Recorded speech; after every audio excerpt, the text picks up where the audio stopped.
தஞ்சாவூரில் பிரசவத்தில் தாய் சேய் உயிரிழந்ததற்கு தனியார் மருத்துவமனையின் அலட்சியமே காரணம் என உறவினர்கள் குற்றம் சாட்டியுள்ளனர்.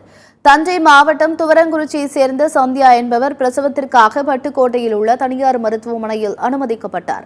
இவருக்கு குழந்தை இறந்து பிறந்த நிலையில் சந்தியாவின் உடல்நிலை மோசமடைந்ததால் தனியார் மருத்துவமனை நிர்வாகத்தினர் ஆம்புலன்ஸில் தஞ்சாவூருக்கு அனுப்பி வைத்துள்ளனர். ஆனால் வழியிலேயே சந்தியா உயிரிழந்தார். இதையடுத்து தாய் சேய் உயிரிழந்ததற்கு தனியார் மருத்துவமனையின் அலட்சியமே காரணம் என குற்றம் சாட்டி உறவினர்கள் போராட்டத்தில் ஈடுபட்டனர்.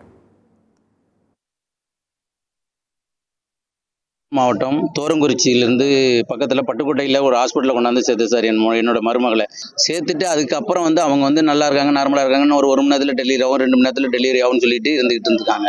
அதுக்கப்புறம் 2 மணிக்கு அப்புறம் இந்த மாதிரி டெலிவரி டைம் ஆயிடுச்சு, சிலைனிங் பாட்டில் இதெல்லாம் ஊசி இதெல்லாம் போட்டுட்டு ஆப்ரேஷன் தேட்டருக்கு அழைச்சிட்டு போயிட்டு எதை எடுத்துட்டு குழந்தை இறந்து போயிடுச்சு. இப்போ தாய் நல்லா இருக்காங்கன்னு சொன்னாங்க. குழந்தை இறந்ததுக்கு அப்புறம் பொண்ணு நல்லா இருக்கும், பிரச்சனை இல்லைன்னு சொன்னாங்க.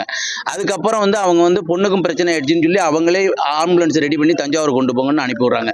ஜிஹெச் கொண்டு போங்கன்னு அனுப்பிடுறாங்க. தஞ்சாவூர் ஜிஹெச் தஞ்சாவூர் கொண்டு போய் சேர்க்கறதுக்கு முன்னாடியே ஃபைல்ஸ் எல்லாம் நின்றுடுச்சு, இதுமாதிரி இறந்துட்டாங்கன்னு சொல்றாங்க. அதோட நாங்க நின்றுட்டு இருக்கோம். எல்லாம் உங்களால பார்க்க முடியல, அப்பயே சொல்லி என்ன அனுப்பி விட்டுருக்கலாமே, வேற ஹாஸ்பிட்டலுக்கு அனுப்பி விட்டுருக்கலாமே, ஆஸ்பத்திரிக்கு ஓடுங்க, டெஸ்ட் எடுத்துருவாங்க, இந்த டெஸ்ட் எடுத்துருவாங்க, அந்த டெஸ்ட் எடுத்துருவாங்க.